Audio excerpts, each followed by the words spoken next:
Welcome to this episode of Into the Pages. Today, we're going to be finishing up Children of Time by Adrian Chivkovsky or something or other like that.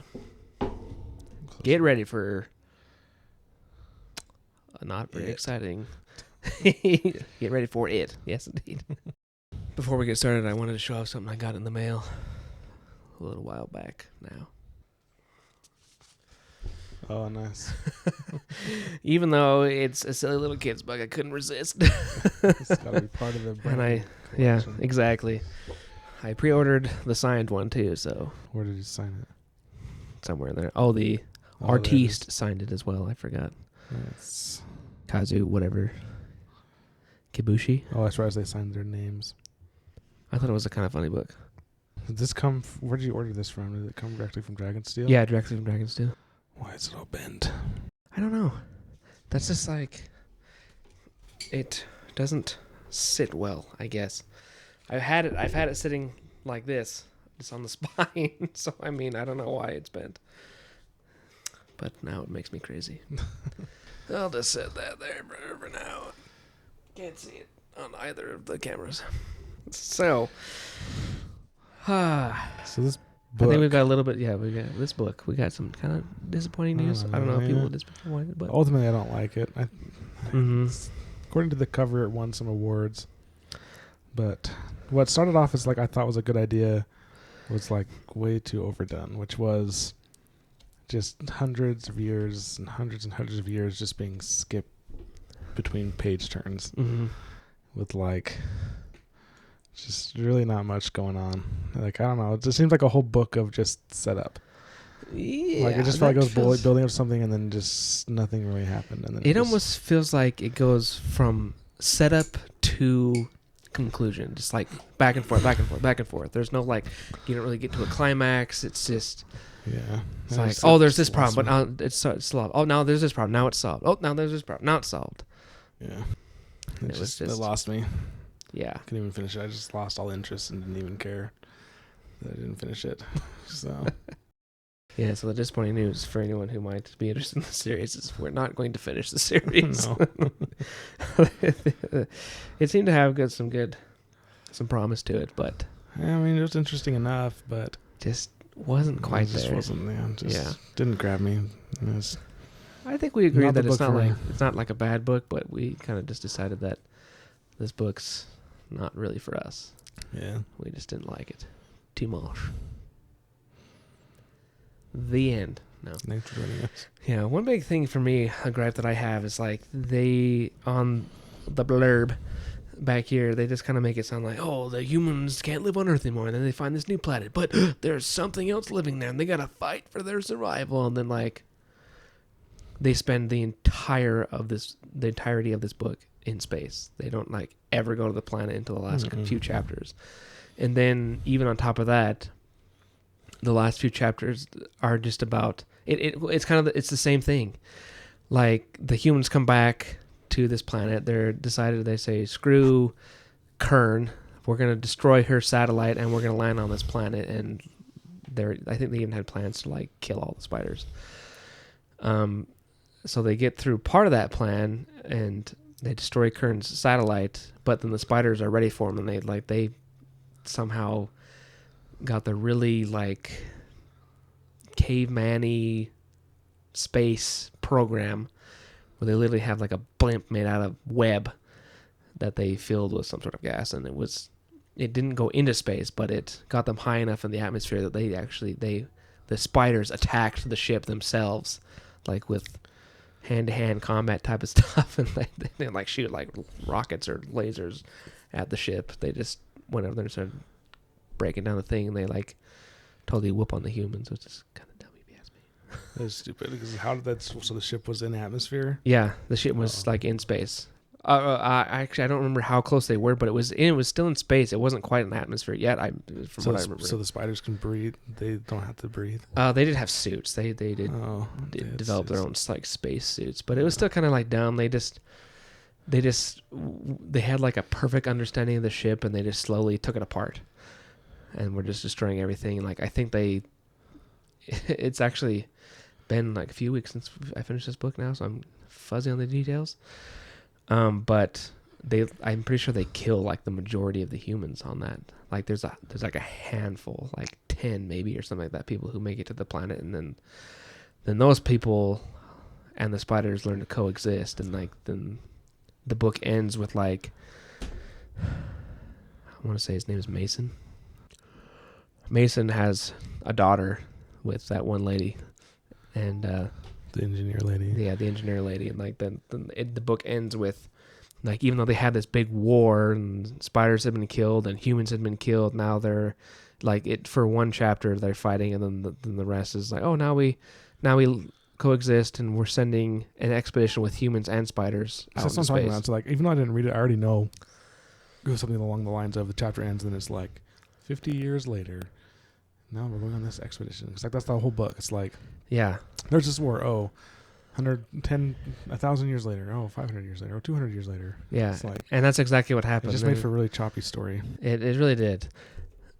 Which Like, I think I understand super he was trying to funny. like show evolution, and he was trying not to do, because I think we just think both ends of a spectrum here. And the other end, so we have this end of the spectrum, which is like on this end of the spectrum, you have, and then thousands of years pass, and now they're super advanced and know everything about space. And then you have this end of the spectrum, which is the whole book is just, and then 200 years pass, and then now they can do this little thing, and then they did this, and then another 300 years pass, now they can do this. It's like, now 300 years pass, now they use ants. Now another 300 years pass, they can communicate with a satellite. Now another 500 years passed, and now they're at war with the humans. And now 700 years passed, and now the book's over. It's like, Yeah, okay, like, what the hell? exactly, yeah. Like, this could have been like an appendix. Like, It did kind of feel like that, because one thing that really I just hated about starting a new section is just like it was starting all over, and you had to go through this whole huge thing that about was the thing is like, yeah, about like you had to spend like a chapter or two with each side, with the humans and then the spiders, about catching up on what's been happening. And Mason's groggy and doesn't know what the heck's going on, and suddenly there's all these cultists that like want to capture him and blah blah blah. And then the spiders had the war with the ants, and you don't really finish that, and suddenly it's like, oh, they use the ants now, and now they use the ants, but now there's some crazy disease killing everyone, or virus that they can't. Oh, but that's done. It was really jarring, and it felt like we were getting the worst bits of all the stories, if you ask me. I know. It made it so you couldn't like get into the story, because like you start getting into it, and then like, oh, reset, like you were saying. Yeah, I mean, if we compare our favorite author, Brandon Sanderson, if we just looking at the Wave Kings, if we got the story like, oh yeah, Kaladin was a slave, but now he can run up walls and he can suck in Stormlight and heal himself, and he has a sprint. Now they're fighting Odium. Yeah, now they're fighting Odium. And now it turns out that the Sunlit Man, and now the book's over. Yeah, you'd be like, what the F is this crap? Yeah, it just... I don't feel like this story was badly written, if it makes any sense. Like, this story is the way that it is, not because Adrian is like an amateur author. It's that way because this is what he wanted it to be, and it just didn't. What award did it? Has that thing on there? What award? Yeah, let's see. The Arthur C. Clarke Award, Science Fiction Book of the Year. I mean, a lot of people liked it. Yeah, good for those guys. I wish we could have enjoyed it. Maybe it's one of those books like, oh, well, the next book isn't like that. And I'm like, I don't even care. I'm not going to read the other two. I think it's a trilogy. Yeah, I'm pretty sure it was a trilogy. Like, I have no interest. Yeah. Especially because When in Truth is coming out in like 2 months. Yeah. 3 months. We got better things to read. I suppose there was a few things that I thought was kind of funny about the book. Like, I thought it was funny to read about, I don't know if you got this far, about how the spiders had this whole like gender equality thing going on. Like, it was starting with Fabian, right? Yeah, Fabian. And so, yeah, the whole thing, this entire story is like, this is like the spiders are like female dominant. And I think that's how they actually are. Like, if you went and looked up arachnids. So it makes sense, but like it definitely had, but it just felt modern feminism. Yeah. Especially there's one part where it was like, it was earlier in the book where it was talking about how in the equivalent of the slums of the spider cities, females would go and just kill males, and then they're like, "Oh, girls will be girls." I'm like, "What the hell?" Like, why are you flipping this stuff in? And it was just like painted in the it was like, it made sense because the females are bigger than males and spiders and like nature, and they eat after mating, and it's like he built on that, but he did it with the construct of modern feminism, and it was just like, I don't know if tacky is the right word, but I just didn't like it. Yeah, no, I totally agree. It was a little, I don't know. It almost felt like an equivalent of like, "See, men, how does it feel?" Yeah, totally. That's how Rather I than just felt. like I wonder when did this book come out? I don't think it's that old. I think it was. Yeah, first, the first U.S. ebook was in 2018 of September, and the first paperback was December 2018. So it's not like some solo book. So it totally came out like during all this stuff, like the feminist stuff. So it definitely felt like it was kind of a jab in that direction. Like, yeah, like, how do you like it? See, it's not so fun when you're the males and you can't. I just don't want my fantasy books to have any political agenda. Yeah, seriously. Just tell a story. That's why, like Brandon Sanderson. Yeah. We always compare to Brandon Sanderson, but his Mistborn character, Ven, Warbreaker, Tress in the Emerald Sea, Yumi in the Night. He has several very strong, likable female characters. Yeah. That like embody like what a powerful woman can do, and like that's awesome. Those are amazing books, and those are amazing characters. Yeah. And he doesn't throw feminism in your face. Yeah, Vin's not like some feminist hater of man who is only taking down the Lord ruler because he's a man. We need a woman in charge. Like, no, there's no BS like that. It's like, but no. She's a strong, awesome girl, woman who grows into a woman and saves the planet. Yeah, and like I think Brandon has written female characters that I would consider some of my favorite characters. Like Vin definitely is one. I love Yasna and Navani from like the Stormlight Archive, and Shallan. I can't forget Shallan. Like, they're great. Shallan's a hot mess. But she's a good character though. She's a hot mess, but I think she's really fun to read about. I think, especially like in Words of Radiance, when she's like, "I am confident I can do this." I'm like, yeah. And it's just funny to see her go through, but I love it still. What other female characters? I haven't read Elantris, but there's a picture of a woman on it, so I assume. Yeah, Elantris has a female character.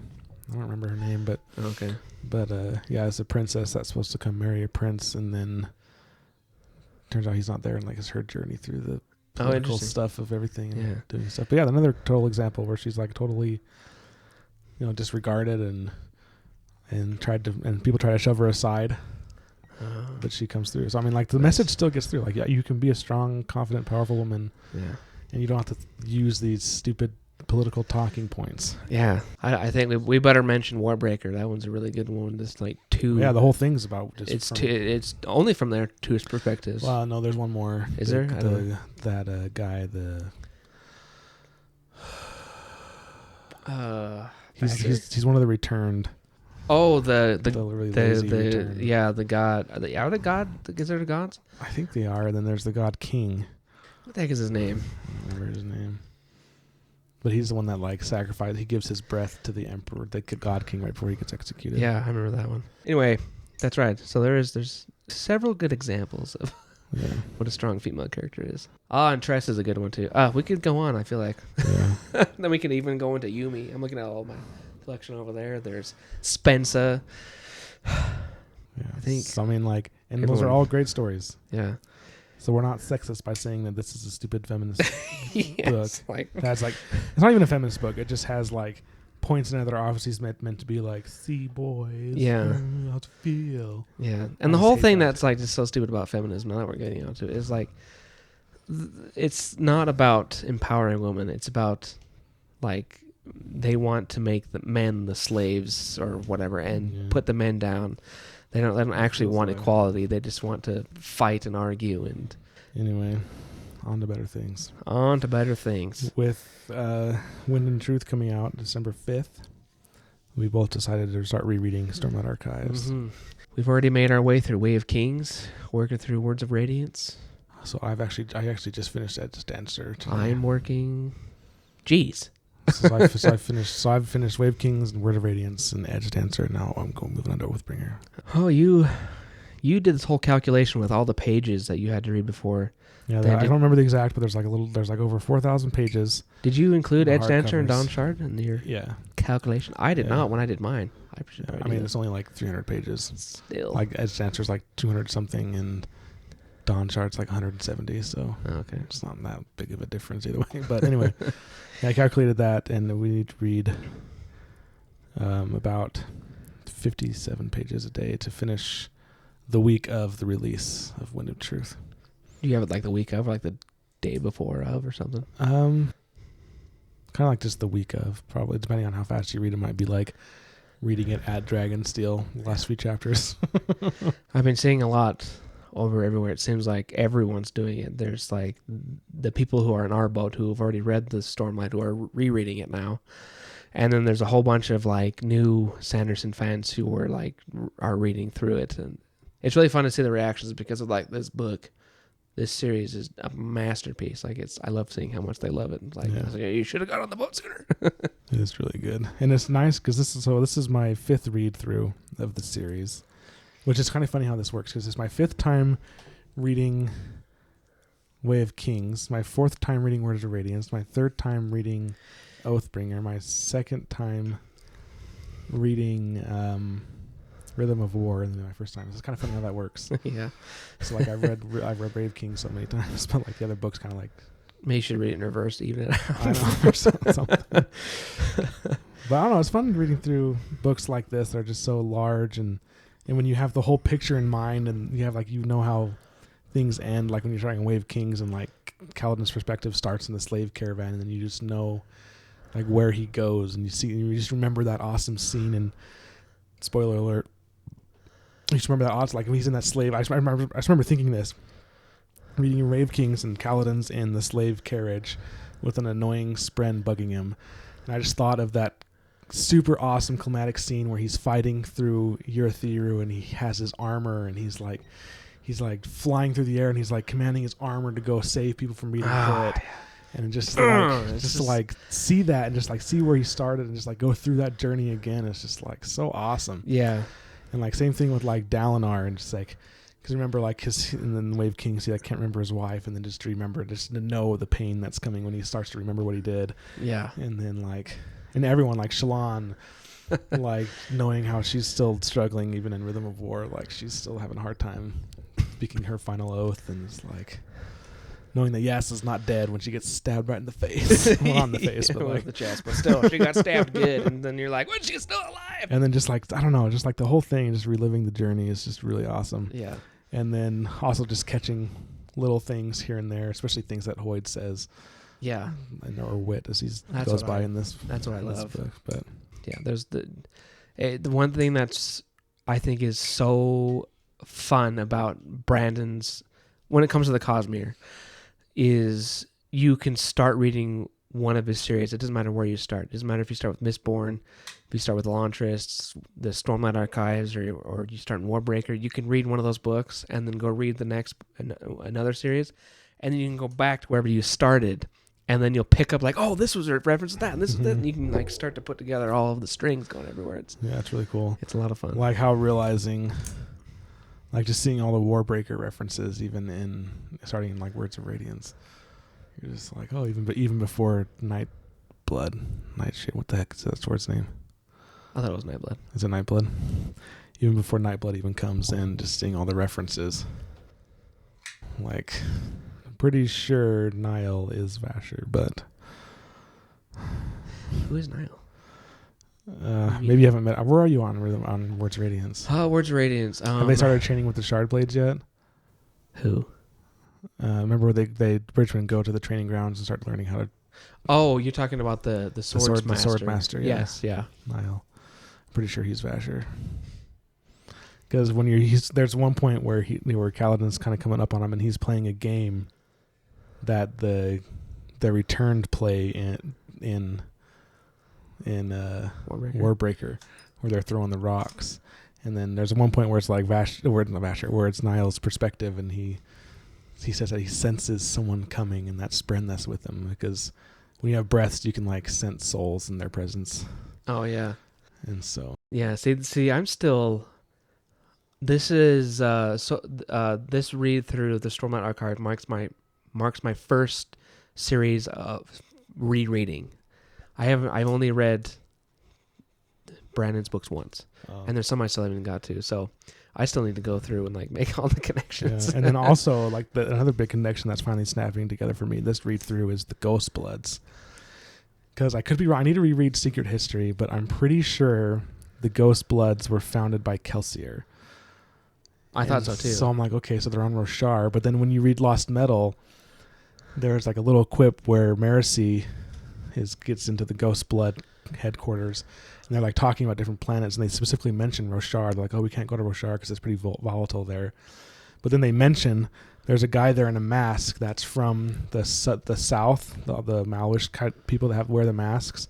He's like one of those people. I don't think he's Malwish, but he's from that region, and he has a twin sister. And they're like, oh, his twin sister is playing around in Roshar.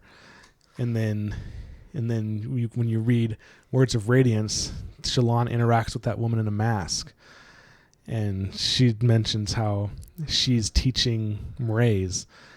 And so then it's like, oh my gosh, so like that's like literally someone from Scadrial is like doing the Ghost Bloods on here. And then it's like, and then you're just like, oh my gosh, so it's like... Yeah, it's so insane. And then I also when I was reading Edge Dancer, and it's just like these little things. Like the more you read it, the more of these little things you pick up. But I was reading Edge Dancer, and Wendell, who is Lif's Spren, was talking that when they turn into shard blades, they have to take the form of metal because when they're in that form, there's like that metal relates to their power. So I'm like, oh my gosh, metal and Scadrial, like there's like the connection, like Scadrial needs like metal, and then like.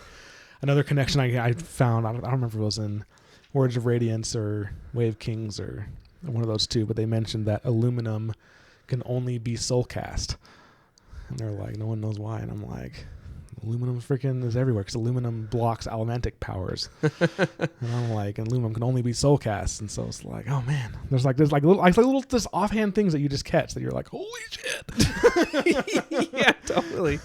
It just like reading through this and seeing all these connections that go through each book and like that, how they make things like, oh, that's so weird that aluminum is the only thing, but then you're like, oh, but aluminum is the only thing on Scadrial that can't be. What do they even call it? Do they have a? I was gonna say metal bent. But emotional elemencies are you talking about? Push on. It can't be pushed on. It can't be interacted by. It can't be pushed, pulled, and it blocks emotional elemency.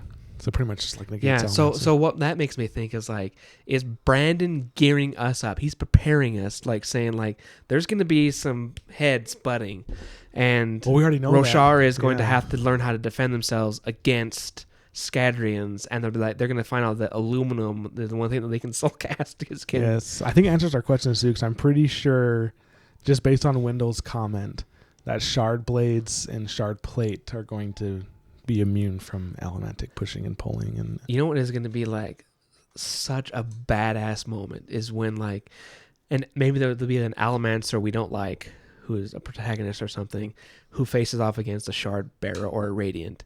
And they're like, oh, look at all this metal. They're like, I'm just going to screw him up. And he's going to go like and he's this. Be like, and the guy's just going to be like, what the heck? What the heck was that? And then he's going to come after him. He's like, fuck my life. And he's going to be dead meat, I tell you what. Yeah. Oh, I am feeling bittersweet. I think a lot of people in our position a lot of Sanderson fans are feeling bittersweet because, like, Wind and Truth marks the end of the first arc of Era 1. I thought Era was Era 1, but just arc. I think it is, but I think a lot of the fans call it Era 1, but I think Brandon always refers to it as just the first arc. Well, that's the thing that I'm confused about, because this first arc of, I'm now very confident in saying this just because of the Ghost Blood reference. I'm very confident in saying that this part in Roshar is during Era 2 of Mistborn, and is happening concurrently with Scadrial's fight with Trell. I don't know exactly how closely related, but just the fact that they're saying that Scadrians aren't like immortal, or they don't mention that they live extra long. Right. And they have the brother someone front. They have like the brother of someone that's on there, and his sister's on Roshar, and so it's like they mention it during, like right in the climax of that. So it's like all this is happening at the same time while they're like fighting Odium, and Odium's trying to break out, and Trail, or some, aka Ambition, is like doing her thing. And it's like, oh my god. So you think Wax and Wayne is happening at the same time as like Kaladin and Shallan and Aelin, all those people? I don't know exactly how closely it is, but I think Words of Radiance is happening near the end of the Lost Metal. Oh, okay. Or at least around that time. Because it doesn't really say how long Eitil, I don't remember her name, the lady with the mask, it doesn't really say how long she's been gone. Oh. And so I'm pretty sure it's happening around that same time. And we also know, and this could be totally coincidental, but all the flashbacks start 6 years ago. And between the Bands of Mourning and the Lost Metal was 6 years. Oh.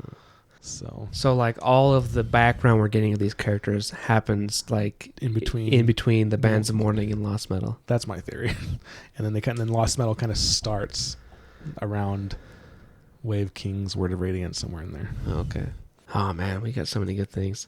I would love to see, just out of curiosity, like, this is probably never gonna happen, but I would love to see like this, like all of Brandon's notes just like printed, and like how big, how massive would that like stack of papers be?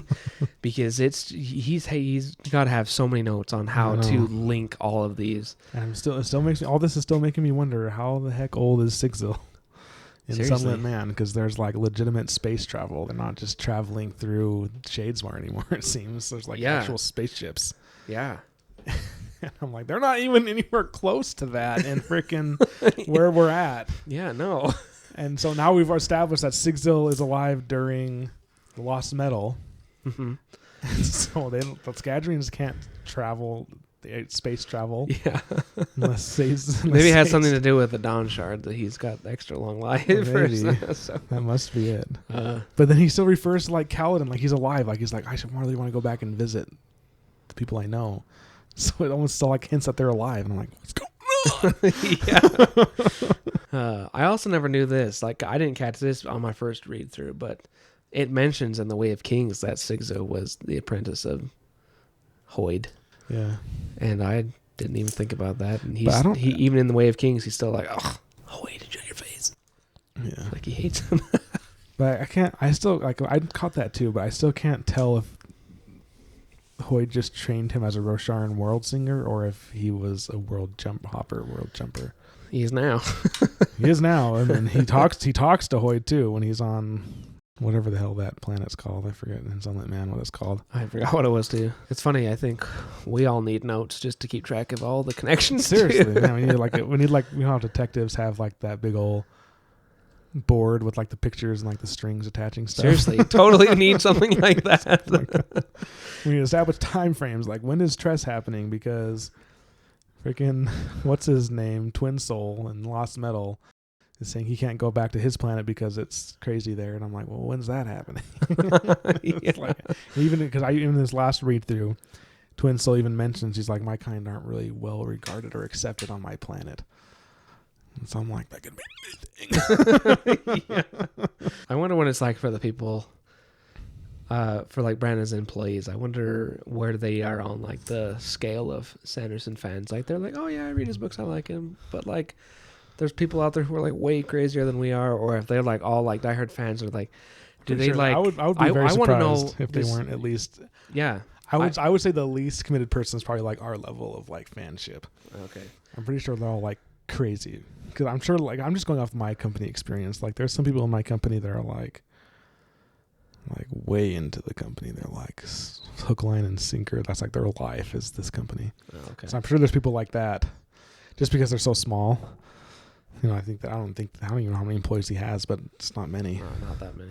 And so Still a lot, I think, but not like he's not some giant company with thousands or whatever. Yeah, so I'm just kind of curious if they like get insider stuff, like he'll share little sneak peeks to him that he doesn't share on the internet or, with fans or anything. That's like, oh, that'd be pretty cool. Guess what happens to Shalon in this next book? Oh, I know for sure that I would bring a different book into work every day until he had signed every single book I own. Oh, that's funny. Like, hey, Brandon, just sign this wrong. I wouldn't be surprised if he has like rules. Yeah. Like, no. I wonder if he gives them like first access. Like, hey, we're dropping these numbered signed stamp books. That'd be cool. Do you guys want some? I would want to become an employee just for that. Right? Like, you kidding me? Sign me up. Like, they probably get access before they even like drop it on the internet, so they don't have to worry about like crazy. Yeah. Like, I was thinking like the Dragonsteel tickets, and even like they probably just get into Dragonsteel. They probably don't even need to buy tickets. Oh, I wonder if they do get that. That'd be sweet. I wonder if they even have to work. It's not just they hire like a horde of volunteers. So yeah, I don't know if they do or not. Yeah, I wonder if they got access because I saw that they put out a release, a pre-order for Wind and Truth, a signed edition, and it was gone so fast. Oh, really? Yeah. So I was kind of curious if maybe they'd get something in on that, so it's like they don't miss out. They probably get like an employee discount too or something. Yeah. I'm kind of jealous. I don't remember what we all get with like the Dragonsteel bundle or whatever it was that you and I pre-ordered it too. It's actually a pretty sweet deal. So we get I don't remember if it's numbered, but for sure a signed hardcover. Mm-hmm. And I think we also get a Hoyd pin. See, there was like some plushie. Oh, yeah, the troll plushie. We get one of those too? I think so. Oh, yes. Okay, cool. I'm pretty sure. So I think because the VIP one, you also get like a blanket and a hoodie and some other stuff. But I'm pretty sure, though, because we bought just the normal tickets, but then we also bought the signed hardcover bundle, which I'm pretty sure was, like we said, the book, a pin. I don't remember exactly what pin. I'm pretty sure Hoyd and the troll plushie.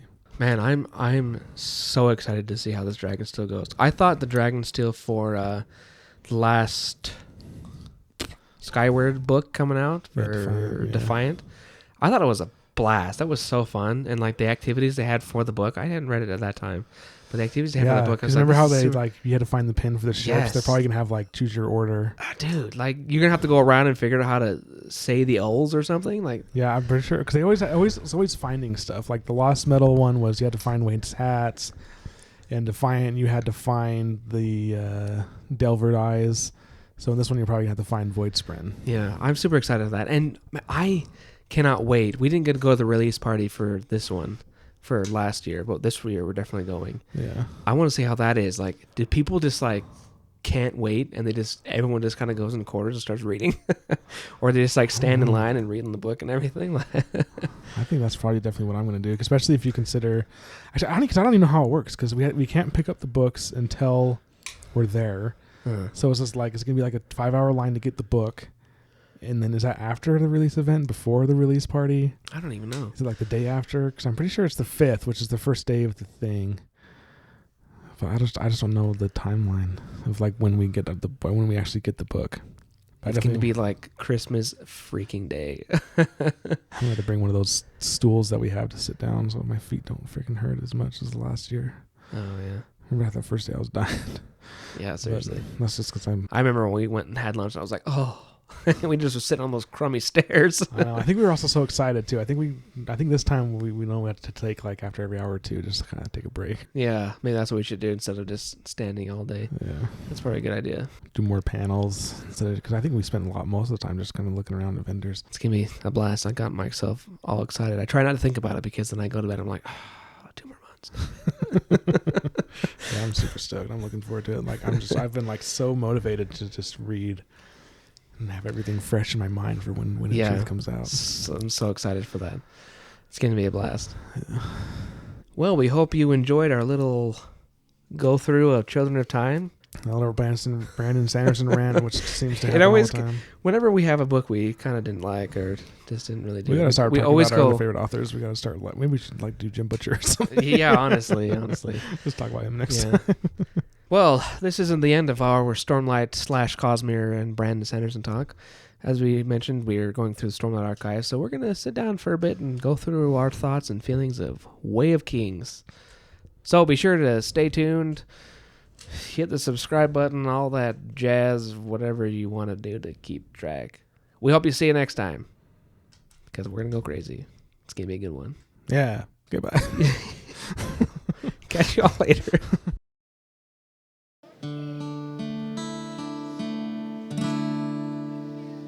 It's over.